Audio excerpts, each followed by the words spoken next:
ओम नमः शिवाय। श्री शिव महापुराण कोटि रुद्र संहिता अध्याय 29 दारूका राक्षसीનું વૃતાંત। સુતજી બોલ્યા કે હે બ્રાહ્મણો, હવે હું આપને નાગેશ્વર નામના જ્યોતિર્લિંગની કથા સંભળાવું છું। પ્રાચીન સમયમાં એક દારૂક દાનવ થયો। એની સ્ત્રી દારૂકા નામની રાક્ષસી હતી। બંને સ્ત્રી પુરુષ દુર્ગાના આપેલા સુંદર વનમાં રહેતા હતા। તે વન પશ્ચિમ સમુદ્રના નજીક હતું। 66 કોટ લાંબુ તેમજ એટલું જ પહોળું હતું। ત્યાંના નિવાસીઓ એ બંને રાક્ષસીના ઉપદ્રવોથી અત્યંત દુઃખી હતા। ઓર્વ નામના એક ઋષિના આશ્રમ ઉપર પહોંચીને નમ્રતાની સાથે એ ઋષિને પોતાનું દુઃખ સંભળાવ્યું અને બોલ્યા, હે માનવરાજ, અમને લોકોને આ દાનવી તથા દાનવે અત્યંત પીડિત કર્યા છે। અમે આપના શરણે છીએ, અમારી રક્ષા કરો। ત્યારે ઓર્વ ઋષિ બોલ્યા, ડરો નહીં।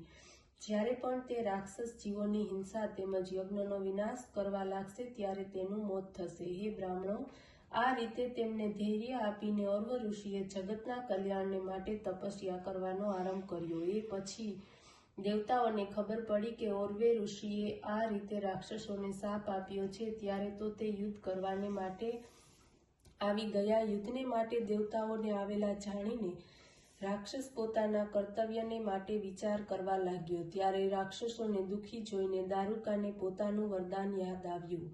તે રાક્ષસોને કહેવા લાગી કે હે રાક્ષસો, તમે ભય મુક્ત થાઓ। હું આ નગરને ઉઠાવીને તમારી સાથે જળની અંદર મૂકી દઉં છું। રાક્ષસો આ સાંભળીને નિર્ભય થયા। પછી રાક્ષસીએ નગરને ઉઠાવ્યું અને સમુદ્રના મધ્યમાં જઈને મૂકી દીધું।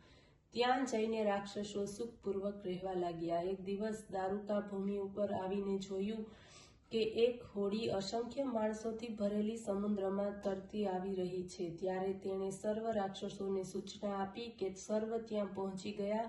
તેઓ ઉપર ચડીને તેઓ સર્વ મનુષ્યોને ઉઠાવી પોતાના નગરમાં લઈ ગયા। તેમને કેદ કરવામાં આવ્યા। આ માણસોમાં સુપ્રિયા નામનો વાણિયો હતો કે તે શિવભક્ત હતો। એને જેલખાનામાં રહીને શિવની પૂજા કરી બીજા મનુષ્યોને પણ શિવ પૂજામાં લગાડી દીધા। શિવજી દુઃખમાંથી છોડાવનાર છે, આ ઉપદેશથી બધા જ શિવનું પૂજન કરવા લાગ્યા।